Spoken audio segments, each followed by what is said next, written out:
Good morning, everyone, and welcome to Lipedema Wellness Conversations with Gail. That's me and my friends. And my friend today is Siobhan Huggins. I'm so happy to have her here. Hi, Siobhan. Hello. If I sound sleepy, it's because it's currently 6 in the morning where I am. And I like to get up this early, but I'm not usually up this early. So, Siobhan is spending some time in Southern California, believe it or I not. am out of California. I'm gone. I'm out of there. I'm in Nevada now. Oh, are you in Nevada? I thought you were in Los Angeles.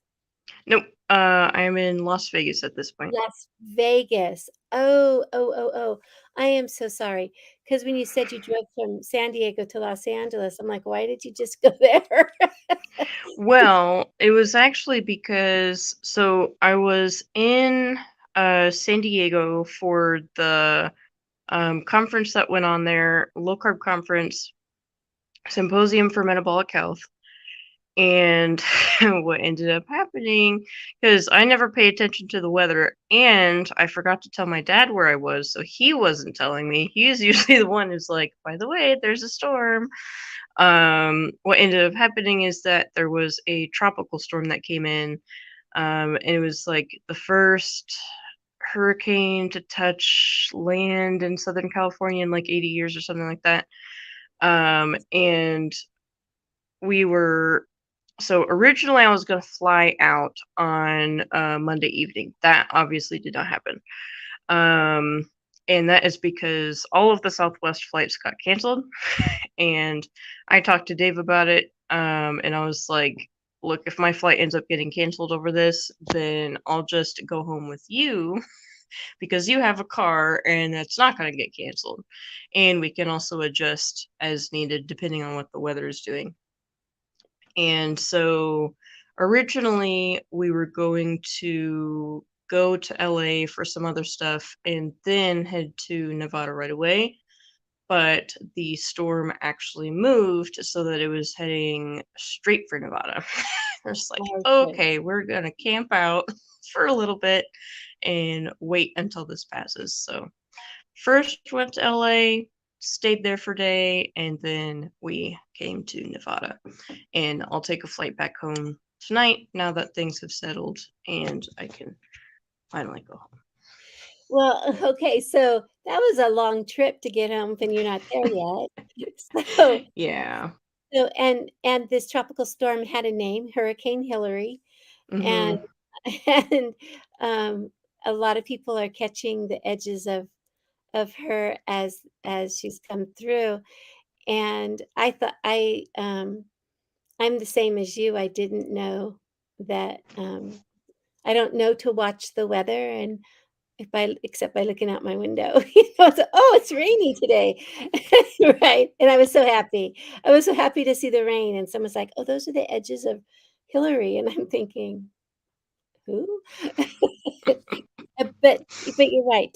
To have a tropical storm or a hurricane hit the California coast is so rare just because of the temperature of the seas out Mhm. there.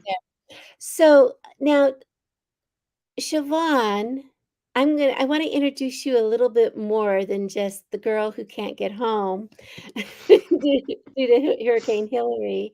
I see that we have 17 people as viewing, but I don't see any comments at all coming from anybody. So if you're out there, let us know where you are. We hold this episode, I guess it's what these are called, episodes.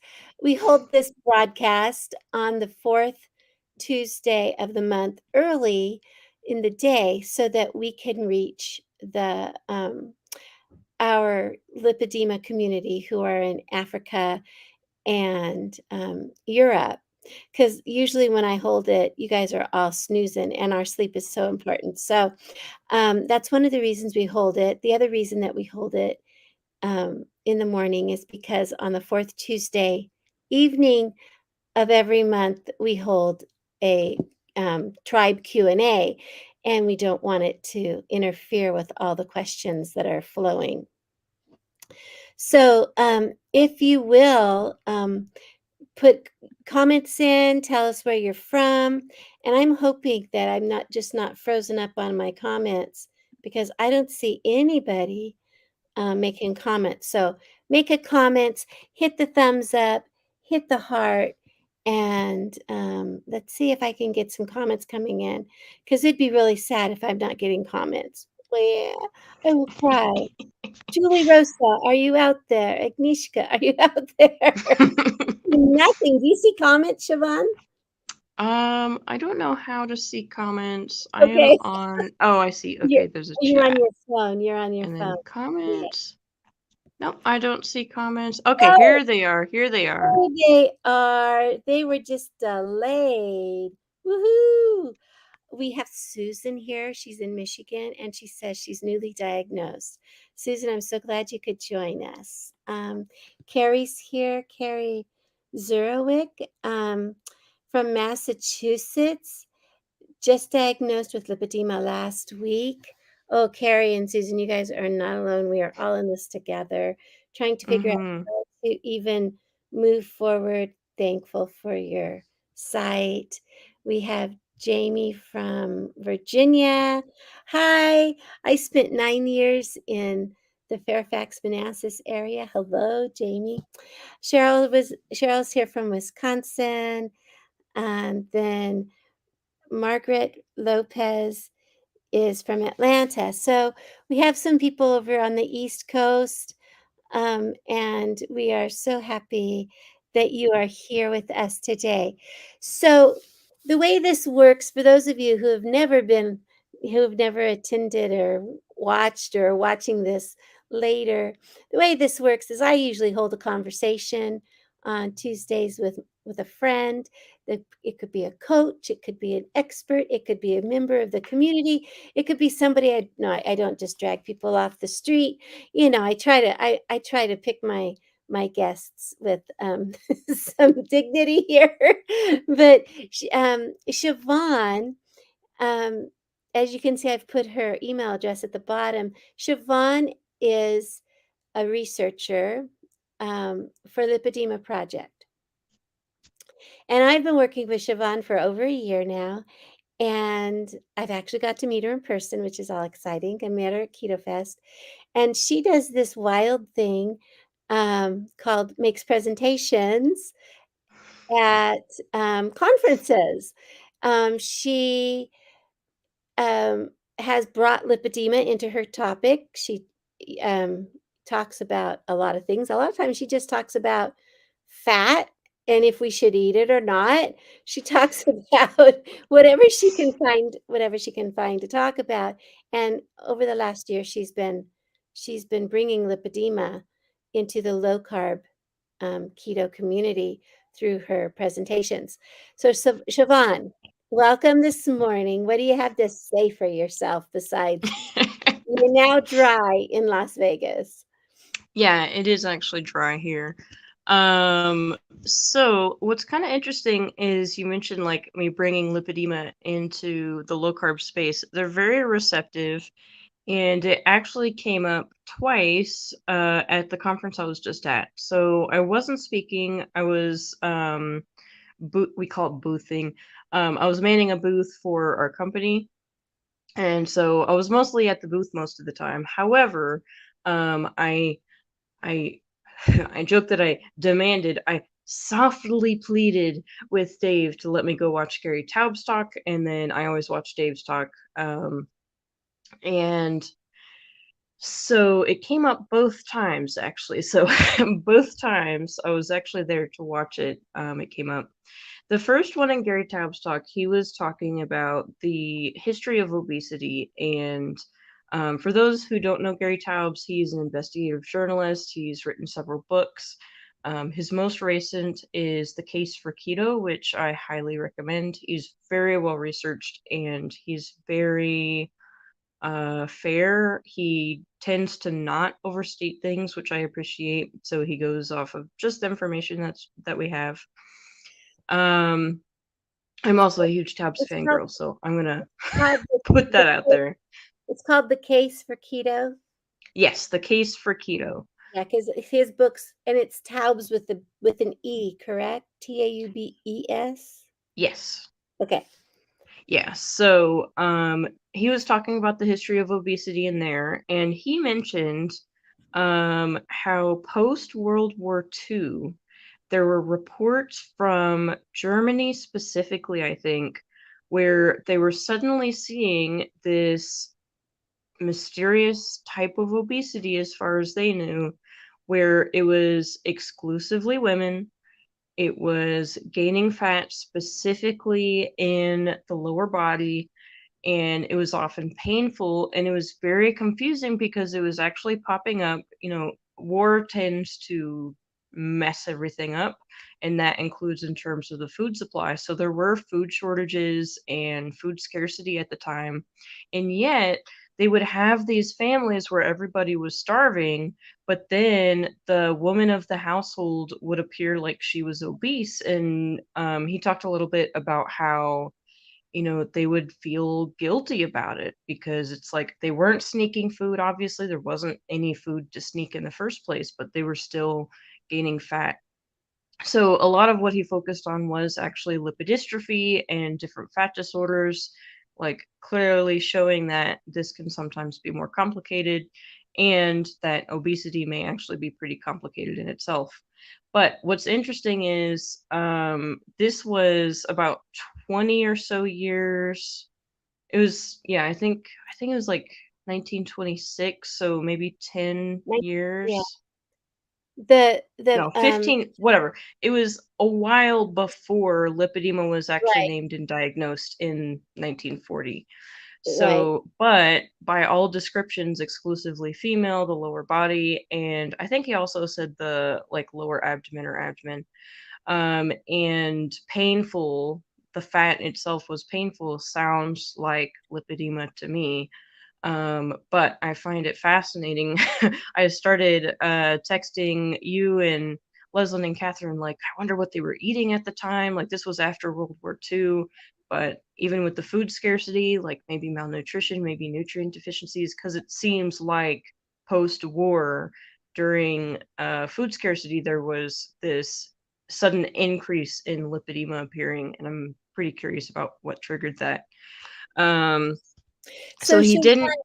Siobhan, before we go any further, because I also want to talk about how in Leslie's presentations, she talks about the mother of the species, and so what you're saying Mhm. is this could also be a what do you call it when something keeps you from going extinct? So like a species protection, like we are going to make Mhm. sure. I say this like we're doing it, but our genetics are saying we have to stay alive. And I'm actually not so much suspecting that because with the painfulness, it sounds like it actually was inflammatory. And in terms of lipedema, usually when we're seeing the pain, we're also seeing things like swelling and fibrosing of the fat. And if you have that happening, sure, you might be gaining fat, but you might not be able to access it. Well, that's And however, in situations where you may have lipedema, but maybe it's not manifesting the pathological symptoms, I wonder if you may have just had the fat gain, but not the bruising or the pain or things like that, and you may be able to access it. I wonder about that. And I would love to figure out like if this was showing up like before all of this, because it's possible these women already had lipedema, it was well managed, all of that. I mean, obviously they already had lipedema, but it may have only just been noticed. Um, or it was simply that the war acted as a trigger to where they started manifesting the pathological aspects of the symptoms, like the pain and possibly fibrosis and other things. Didn't comment so much on that, and just the overall stress of the war. We have already heard from the community that extreme psychological stress can be a trigger for symptoms. So, yeah, I do wonder about that. I'm going to have to look more at it. But he didn't mention lipedema by name. And so, after the presentation, when I saw him during the wine tasting, I went up and said, "Hey, so," because if I remember right, he did mention lipedema in Good Calories, Bad Calories, one of his earlier books. Um, and I went up and talked to him about it and said, "It sounds like you were talking about lipedema. I think you've mentioned this in your books before." And he basically said, if I wrote the book a long time ago. So if you want to refresh me, so we did have a conversation about it, and I described what lipedema was, and then I also pointed out that there's been an explosion in lipedema research over the past 5 years, so he may actually want to look more into it. And the other interesting thing in terms of him is that ketogenic diets are actually recommended. We are acknowledging things like insulin and inflammation, which doesn't tend to happen so much in standards of obesity for whatever reason. Actually, he talked about the reason. Um, but we exchanged information, so I'm going to follow up with him and send him a super long email probably, because with what he was talking about in the presentation, it's definitely going to be of interest, especially in comparison of where the research has gone compared to obesity, because it's very, very different. I mean, there was even a paper Lesland sent me just yesterday, published this year, another keto for lipedema study coming out of Italy, and looking at actually three different arms. But the point being, people are actively looking at this and continuing to investigate it. And it's like, why can't we do this for obesity with such open mindedness? Right, right, it makes sense. So you also, um, let me think. You talked to, I wanna say Cecilia? No. Yes. So Yes? it's Dom D'Agostino's wife. She's obviously more than that, but I know her in passing. So we did chat about lipedema, and then another thing that came up is during Dave's talk. He Okay, actually had a point where he was talking about lean mass hypersponders, which are people on very low carb diets who not only see a cholesterol rise, so if you go on a low carb diet and then your cholesterol increases, you're typically called a hyperresponder. Lean mass hyperresponders are typically um, normal weight to lean people who are active to very active, and they not only see the increase in LDL, they see a substantial increase, and they also see an increase in HDL, up to 80, which is considered quite high. The LDL typically goes up to 200 or above. So again, extraordinarily high as far as the what we typically see in the population. And then triglycerides are very low, typically below 70. And he said during that presentation that when he launched this pattern that he had been noticing in the keto community, that he had expected people to come forward and say, no, no, wrong, like, you're wrong.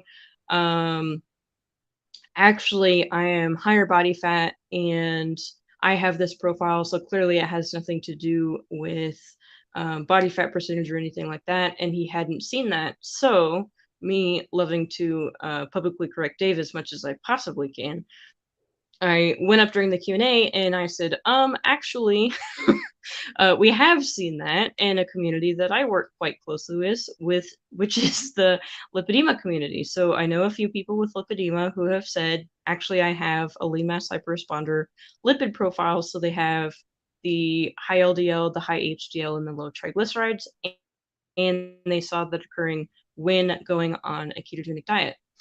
And the other thing I pointed out is that, at least in the more advanced stages of lipedema, even though they may not look very lean, the excess scar or the excess fat tissue that they have may actually be inaccessible due to things like fibrosis and scarring.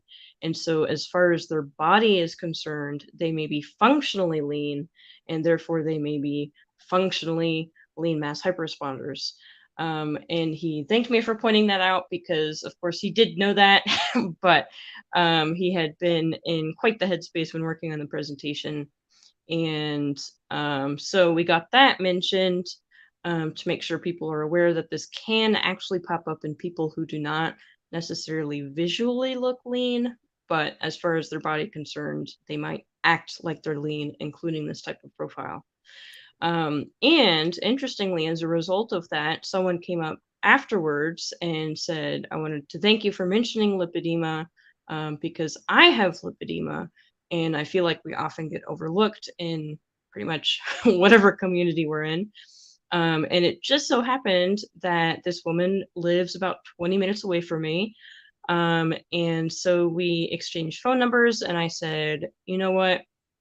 Why don't we just start meeting up? I can introduce you to my lymphatic therapist. She's super, super good.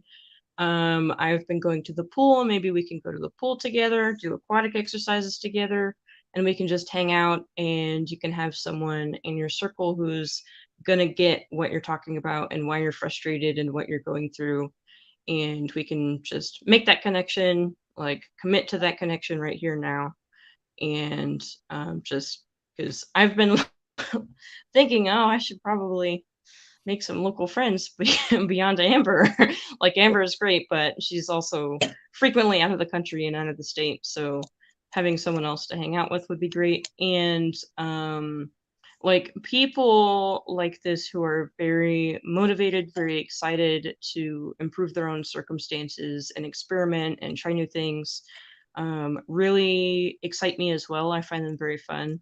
And I definitely want to work with someone like that and see if we can't get her in a better place and overall just hang out. And she was really sweet and I had fun talking to her. So it's like, okay, let's keep talking. Right. So So it was a busy weekend. it was a busy weekend for you, and what's awesome is that you've made this connection with another, person with lipedema, gave her some hope, I'm sure, that she's not being overlooked, and w we want so much to be heard, all of us, Hmm. and it's not easy. It's not easy getting heard, and so the more we talk about it, um more somebody else will go, "Oh, I heard you, and I'm here too." And then we can with that connection, we'll be like this web. We'll just Hmm. spread across, right? Because this is something that we're all dealing with, and that gives us hope that if I talk about it somewhere, somebody else will come up and maybe say, "Oh my gosh, me too." And Yeah. and And what is that quote that Catherine has? Like a friend is when someone says like, "Oh, you too," or something like that, or "Oh, it's right, not just me," yeah, it's something not like just that. me. So I thought yeah, I it was was very cool. I thought I was the only one. Yeah, that's the one, that's the one. Thought I was the And it's why I love conferences because I got to meet up with, I mean, Dave, of course. It's always fun hanging out with Dave. And I got to meet up with other friends that I've made over the years. I got to see old faces, but then I also get to see new faces and make local friends as well. Like we're out here in in California, and this person who lives 20 minutes away from me just happens to be there. And that isn't the first time that's happened either. I've met other people from Denver. I've met plenty of people, and it's nice to make local connections. And actually, I should tell her, in Boulder, there's actually a keto cooking school that's opening up. Um, Oh, yeah. that's so cool. Yeah, so he's been posting about it. They're not open yet, but they are working on it, and it's a couple that has like over 500 keto recipes or something like that.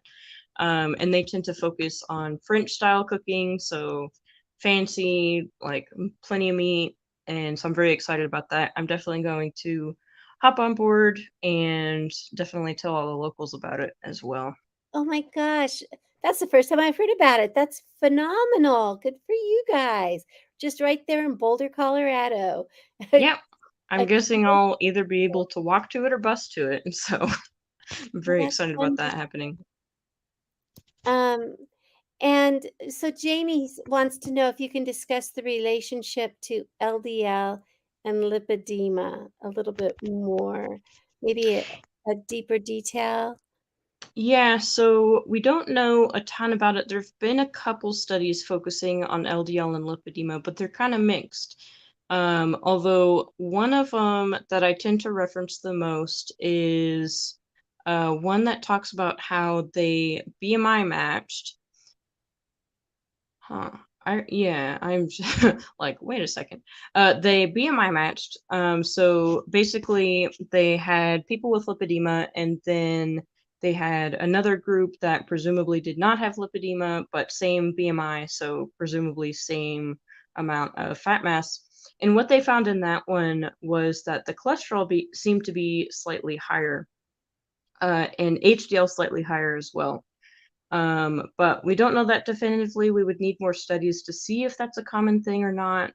Just what I've seen in people with lipedema commenting generally is that it seems to vary. But one interesting thing to take into consideration is people have often talked about things like LDL not changing very much. But the work of my colleague, Dave Feldman, he is currently working on something called the lean mass hypersponder study, where they're actually looking at levels of heart disease in these people. He's actually done a presentation on the baseline data from, I want to say, low carb Denver. Um, but so he's looking at these people with super high LDL levels because often with keto, the first question is sure, you put your diabetes in remission and you're no longer depressed and you've lost 100 pounds, yada, yada, yada, yada, yada, this long list of improvements, but you have high cholesterol. And it's a legitimate question like, is this an issue? Is it a slight issue? Is it like, what do we do with this?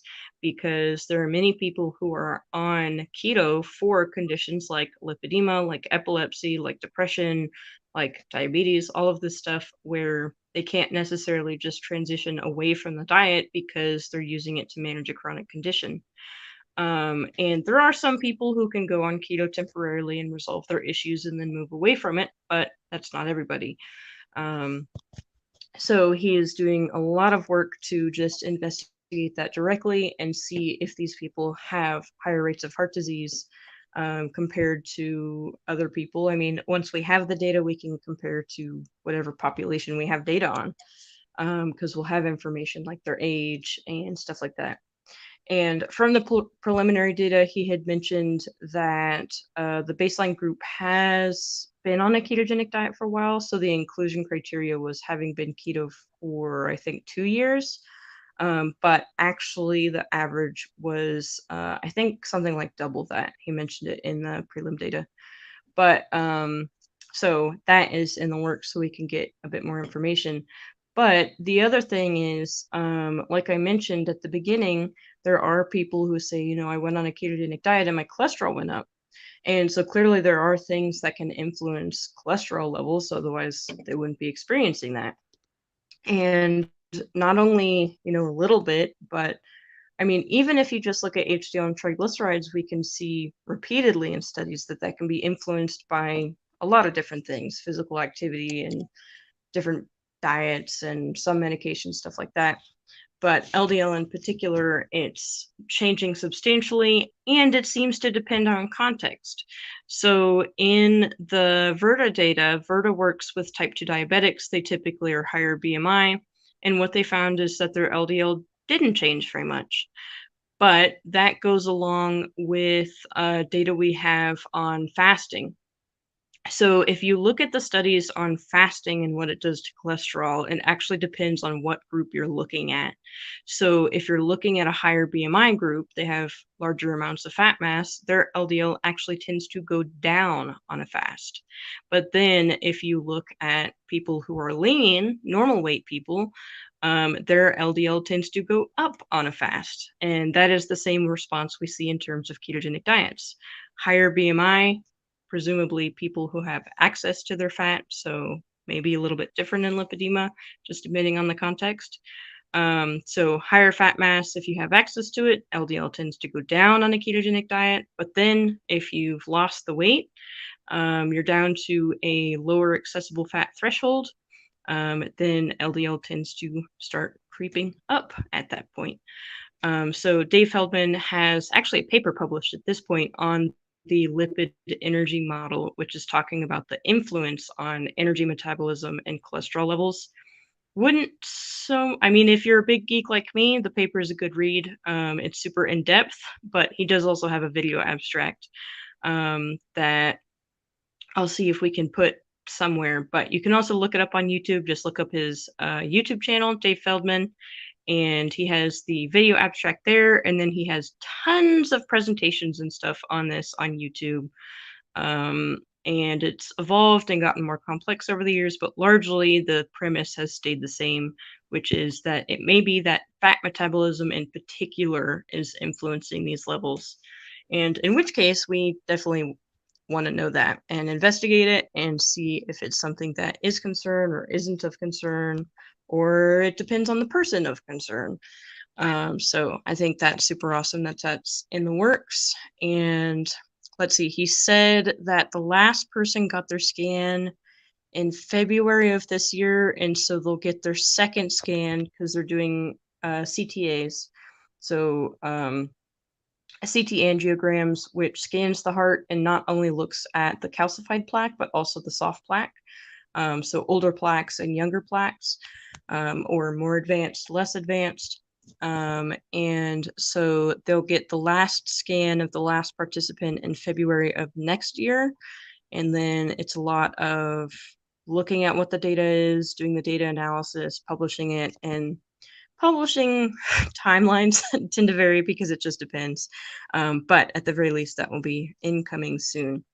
Yeah, it's gonna be a lot of, well, hopefully some questions answered and some more things to think about with Yeah, cholesterol some maybe. questions answered and some answers questioned, Right. is going to be my suspicion, because with any good study, there's like one thing you've answered and about 20 different things that you thought were answered, and now you have to go look at again. And so that's another thing that Dave has talked about, is this is not a closing of a door. It's not like the study is going to come out and it's like, okay, case closed. It's more likely that it's going to come out. It's going to be a bit of a mix, and then we're going to have to look at it further, um, investigate further, do more studies. But that's a good thing, not a bad thing, because science does progress through not just one study, but 5 studies, 10 studies, and trying to see if we can replicate whatever the outcome was, identify things that don't make sense, investigate things further that make a little bit of sense, and go from there. Yeah. And that's exactly as like the citizen science, and we should be doing that for ourselves, and that's the wonders of research, right? So Yeah, so I was just looking at that comment. Jamie said, "I'm glad it's being researched. 65 pounds with compression and paleo, but my LDL went from 150 to 215, and my LDL went up, but what happened for me, and I wonder if this happened for you too, Jamie, is my triglycerides came down from 130 and leveled off real close to like 70 or 72, and my HDL went up to 70, 72. So my HDL and my Mm, triglycerides are even, but my LDL went up, and my triglycerides and HDL have remained even over the last 5 years. They are just, like, mm-hmm. there, and so I believe that my body really likes being where it is, it's Yeah, it like sounds like you've kind of reached that homeostatic point where your right, body's just chilling.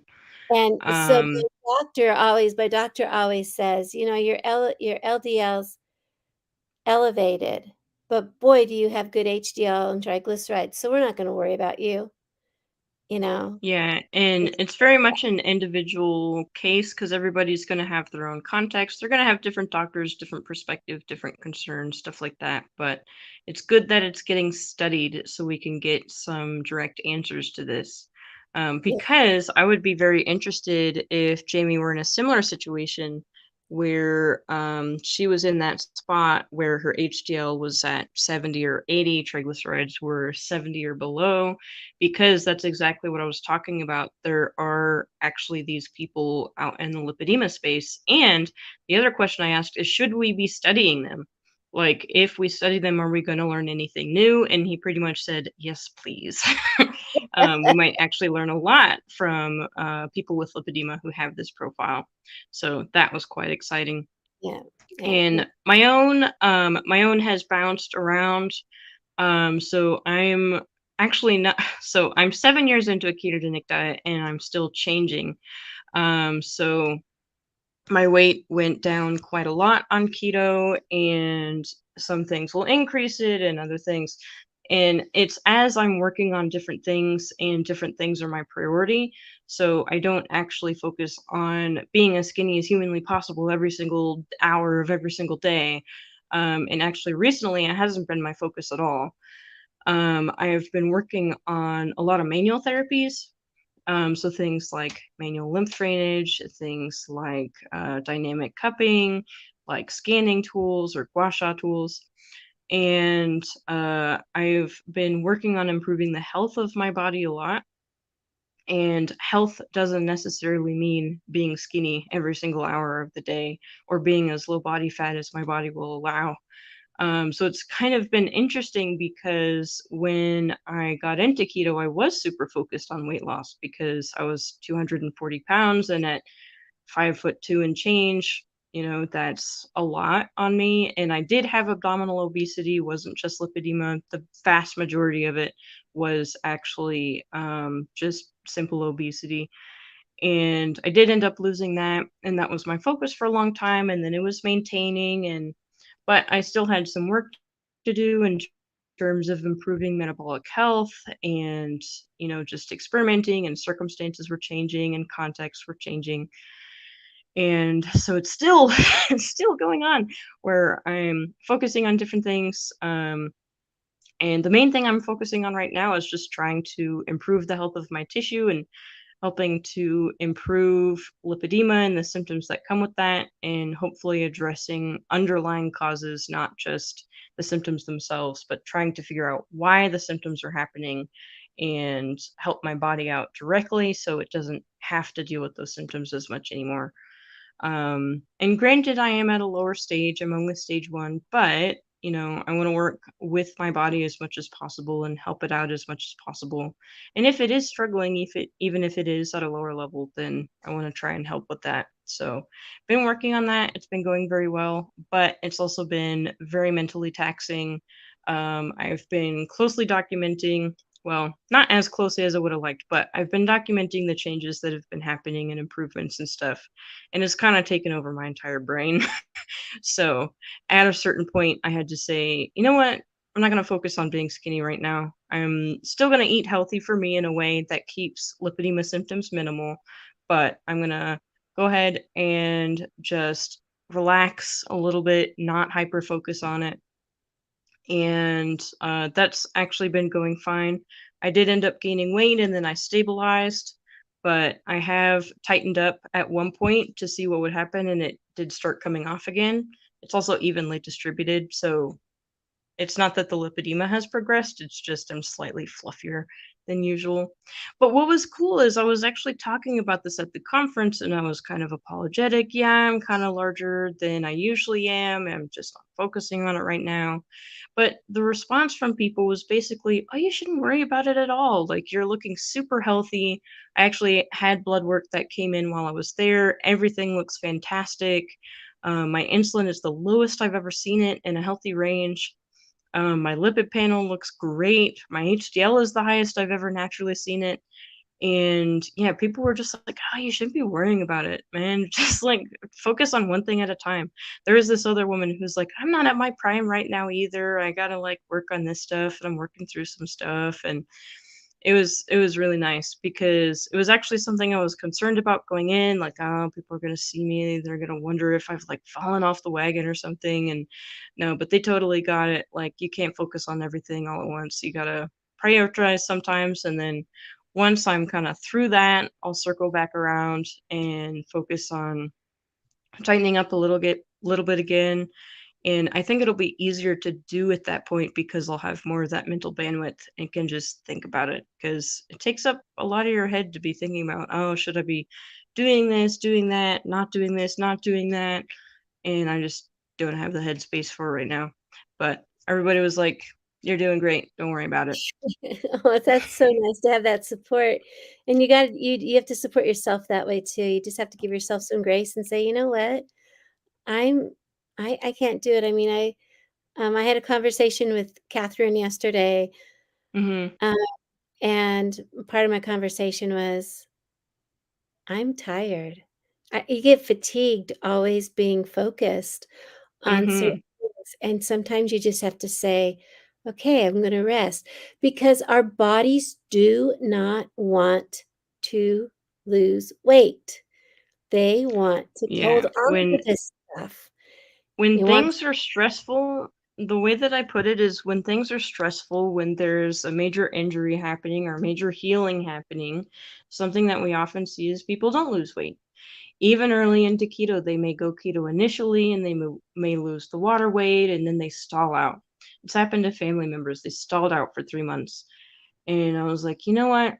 Don't pay attention to it. Don't pay attention to the weight. Just focus on the non skill victory. So, how are you feeling? How's your appetite doing? And they would always say, like, oh, I'm getting better.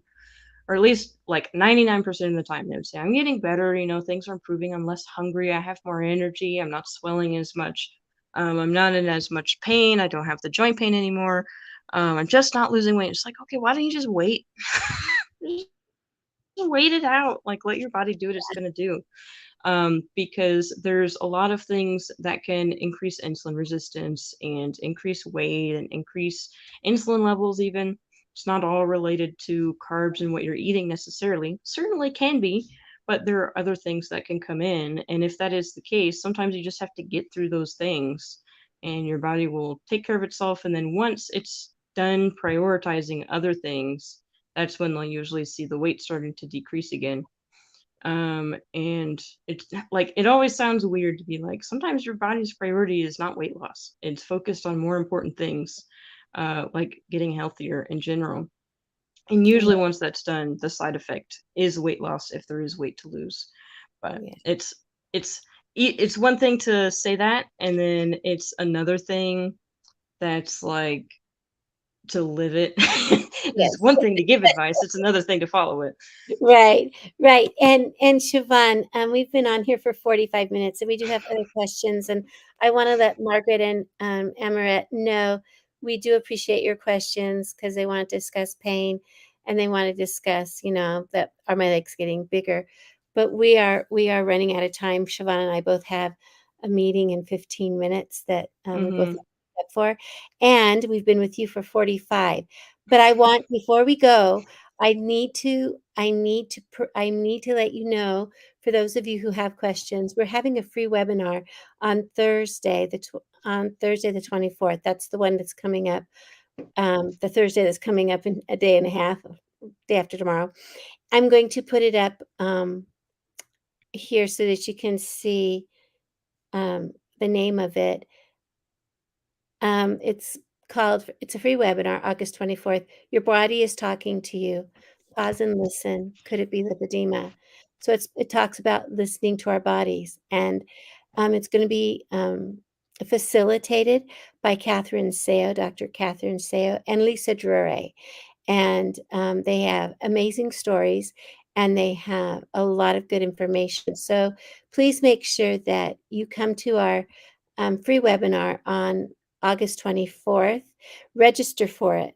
If you do not, for some reason, attend after you've registered, you will get an email and with a link a few days later to make sure that you can watch that webinar. But the webinar will be interactive. You'll get to talk to Lisa and Catherine. And so, one more thing, and I know it sounds like I'm promote, but for those of you who sorry, the frog got here, just came in. For those of you who are looking for, some more direct help, you might wanna, participate in our free coach not a free, excuse me, our small group coaching sessions, um, and that, Mona, that is in the that'll be in the evening. Hit that link and it'll tell you what the times are. I don't have the times on the top of my head for the free webinar. But for those of you who might want to look into some small group coaching, and this would be nutrition coaching, we are having another small group starting on September 17th. I'm going to go ahead and put the link in the comments right now. It's held by Carrie Reedy. She's a nutritionist, and her groups are of size 6 or less. And so make sure that if you want to get some small group coaching for nutrition coaching, reach out to her. And with that, I am going to, oh, where'd you go? There you are. We are going to wrap this up. And so, Siobhan, I always have my guests give me a message, give the world a message that you would love to see just keep echoing and echoing around the world. What would it be? One thing that's been in my head for a couple months now, and I keep thinking about it, is just like the phrase that keeps popping up in my head is never accept impossible. So when someone says that something isn't possible, you're never going to get better, things are never going to get better, just don't accept that. And not only don't accept it, but actively work to prove them wrong. Someone has stated this hypothesis, right? And you're doing them a favor by actually testing it and seeing how correct it is. And that's what I've been focusing on a lot lately is just not accepting impossible. And I'm curious as to what things we can accomplish if we do that. If we just tell them, you know what, I don't know about that. Let's see. So, Yeah. And we've discovered that almost anything is possible. I mean, with lipedema. So thank hmm you. Thank you so much, Siobhan, for being here with me in this bright early morning. And thank everybody else for coming and spending some time with us today. And we will talk to you soon. Have a great day, you guys.